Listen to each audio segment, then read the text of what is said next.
Good afternoon. It's Monday, April 14th in the year of our Lord, 2025, the day after Palm Sunday. Sorry I'm getting to you all a little late today, but I had to go visit my favorite dentist this morning and have some work done, so it tied me up for the entire morning.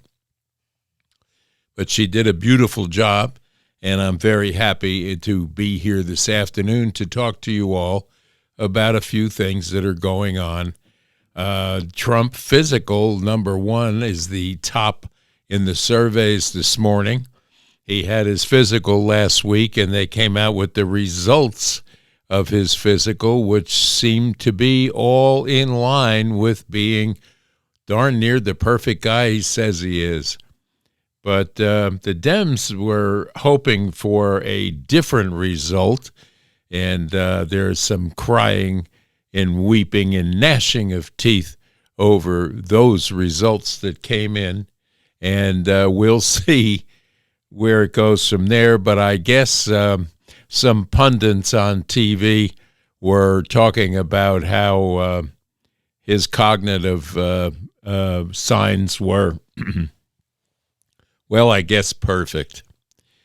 Compared to what we sat and lived with for 4 years of being covered up by massive fraud by the mainstream media, it's kind of refreshing right now to see that there's a little bit more smarts in the White House and taking care of things as we go along. But take a look here.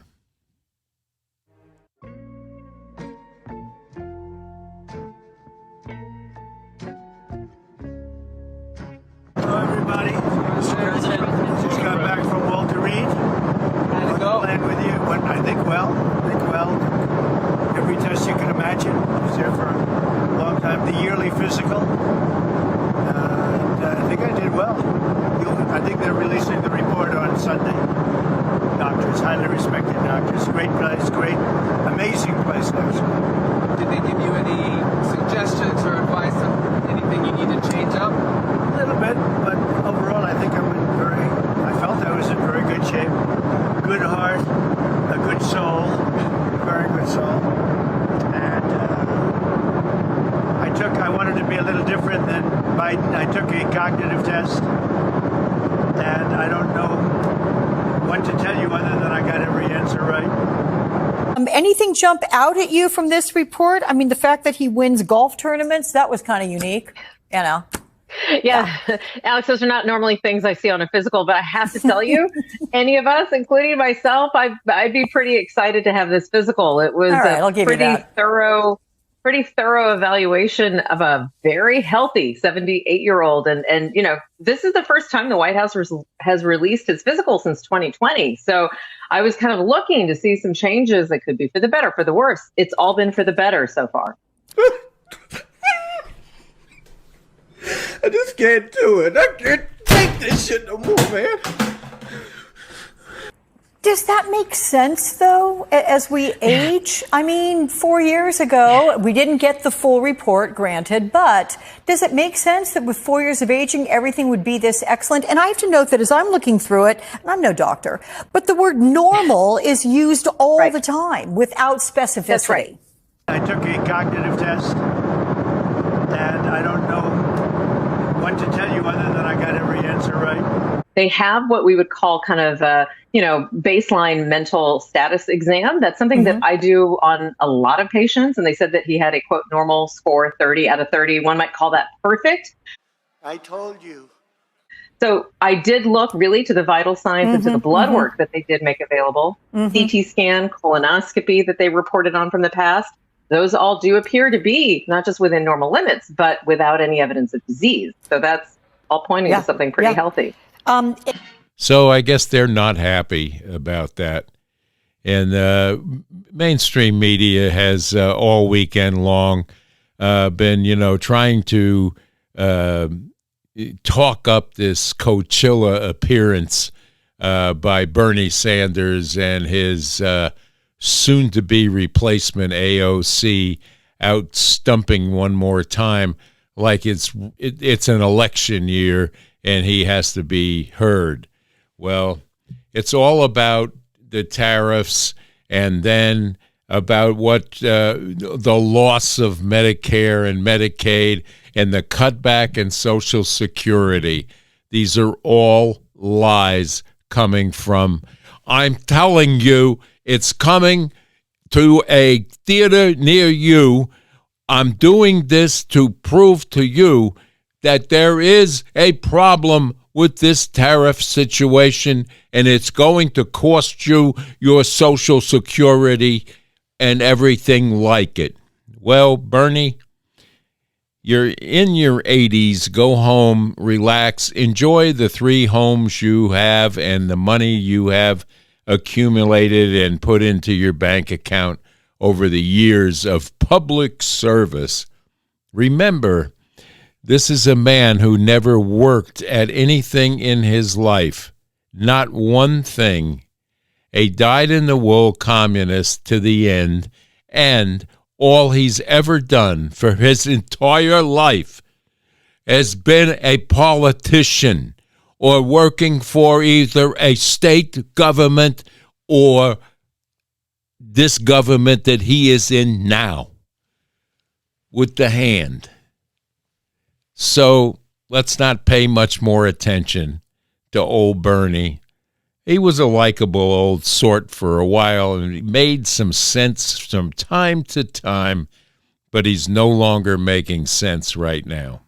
And that's clear and evident to all who listen to the dumb things he has to say. Which brings us to MSNBC and our friends over at MSNBC. Well, when you lie for a living, you usually end up at NBC, CNN, CNBC, or one of the legacy networks like ABC, NBC, and CBS, because that's what they employ, liars that make a living lying. And don't just take my word for it. Let's take a look here.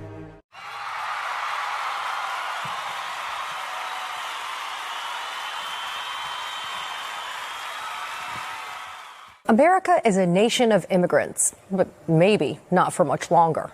On Monday, the Supreme Court threw out a judge's decision to block the deportation to El Salvador Venezuelans, who the Trump administration alleges are members of the Tren de Aragua gang. Congress has passed the SAVE Act and sent it to the Senate. The new legislation would require documentary proof of U.S. citizenship for anyone registering to vote, a move that experts say would disenfranchise millions of Americans. Joining me now is California Congressman Robert Garcia. He's a member of the House Oversight and Homeland Security Committees. Congressman, it's always so good to see you. Let's start quickly with the SAVE Act. We've been talking about it for months at the show, and now it's, really kind of at the top of everyone's mind. It's allegedly to keep illegal immigrants from voting in elections, but that's just a conspiracy theory that was pushed by Trump after he lost in 2020, because the reality is it's allegedly to keep illegal immigrants from voting in elections, but that's just a conspiracy theory that was pushed by Trump. Oh, really? I left my heart in Oregon. Well, we are now just 49 days away from Election Day, and election officials in Oregon are working to make sure that hundreds of non-U.S. citizens who were accidentally registered to vote do not get a ballot for the upcoming election. The Secretary of State's office revealed last week that more than 300 people, none of them U.S. citizens, were mistakenly registered to vote as part of the state's motor voter program. We don't make mistakes. We have happy accidents.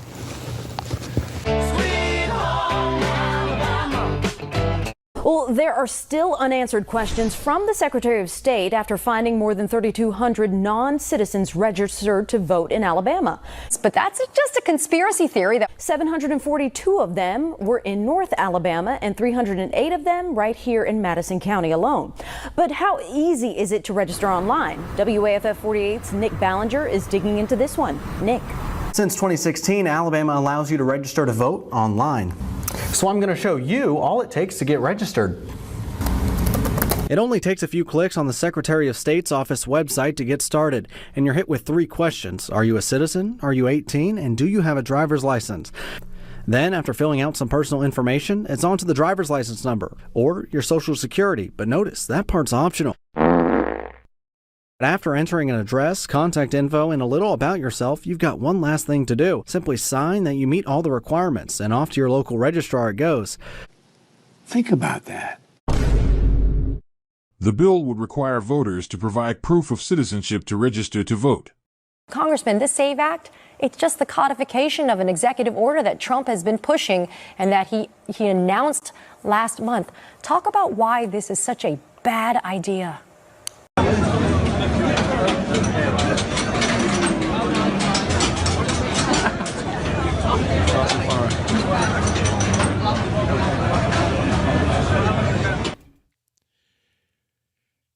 So,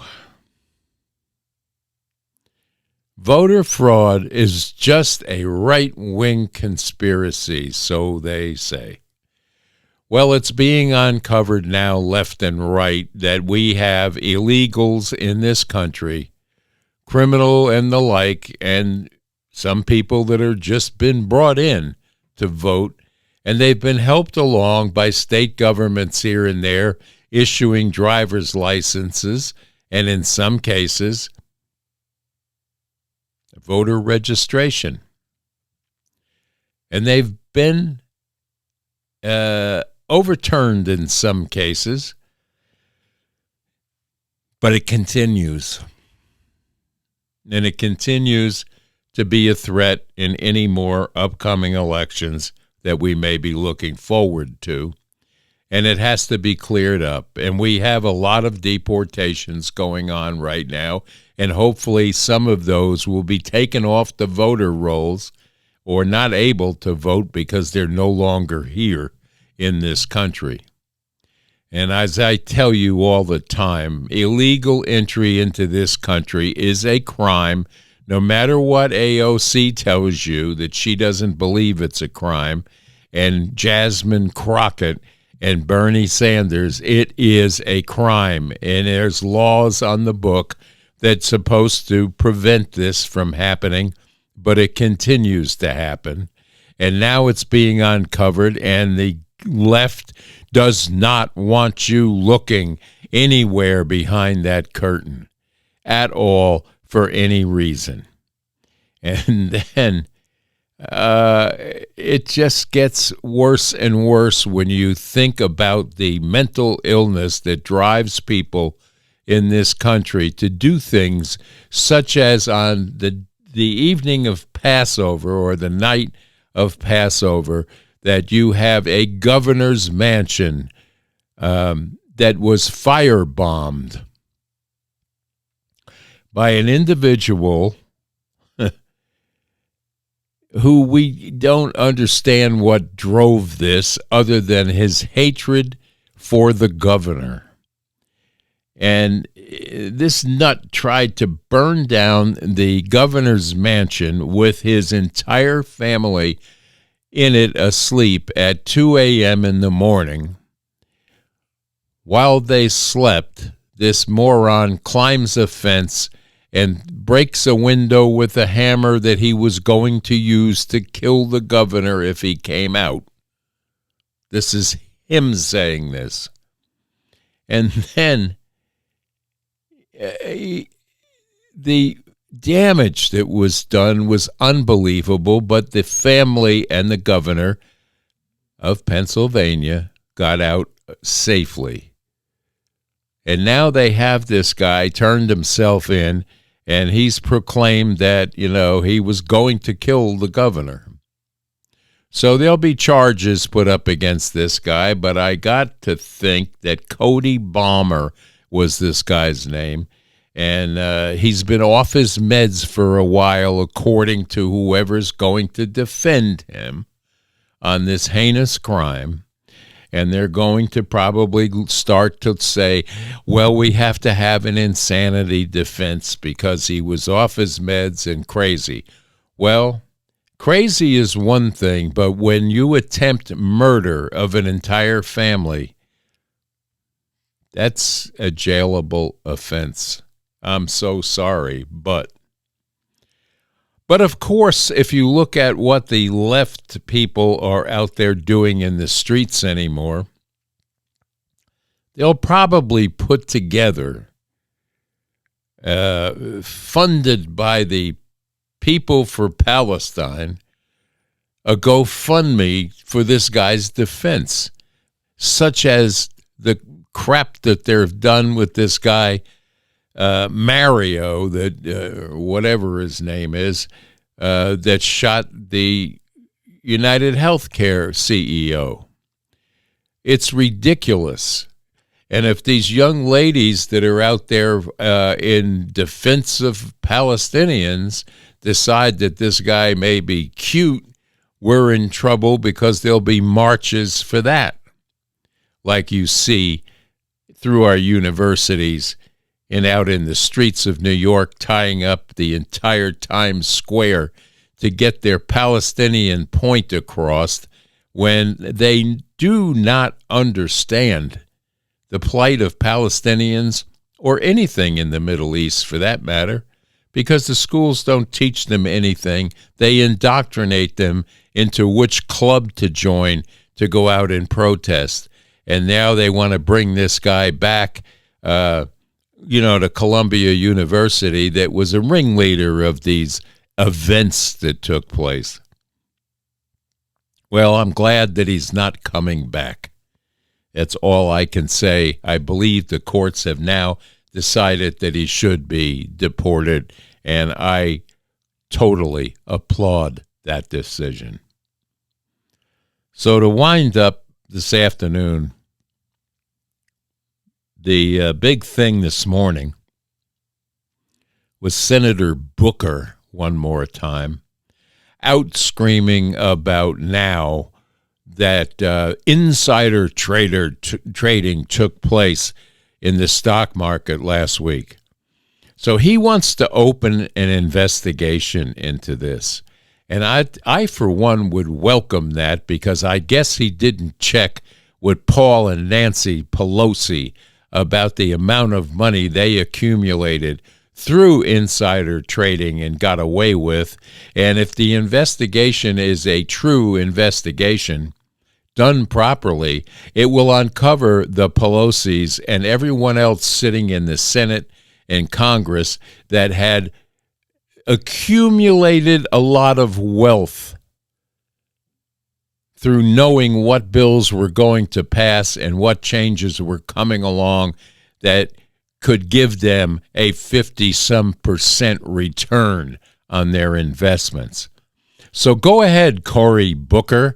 Let's look into what the White House did last week, and under the sham of saying it was insider trading, when you all sitting in Congress have benefited from this, and I can't wait for that investigation to uncover all of that so we have a true look behind your curtain, Cory Booker. And you can go out and spend time in Arizona making believe that you know something about trades and tariffs and the likes of which you have no knowledge of, to be telling people that they're going to lose Medicare, Medicaid, Social Security. You're lying to everyone, and we all know it.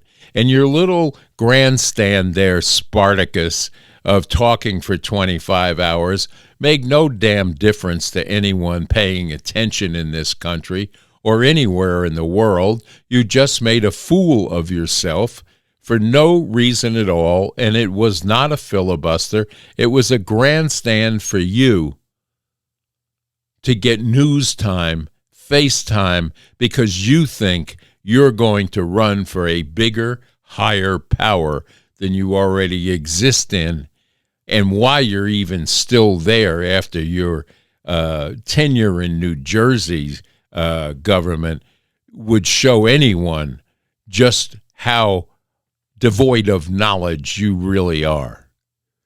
So that'll bring us a wrap for this Monday. And we all had a great Palm Sunday here. The weather was a little cool. It's warmed up today. There's a lot of wind activity coming overnight. We think we're going to get some more rain through this week, and it's good for the flowers.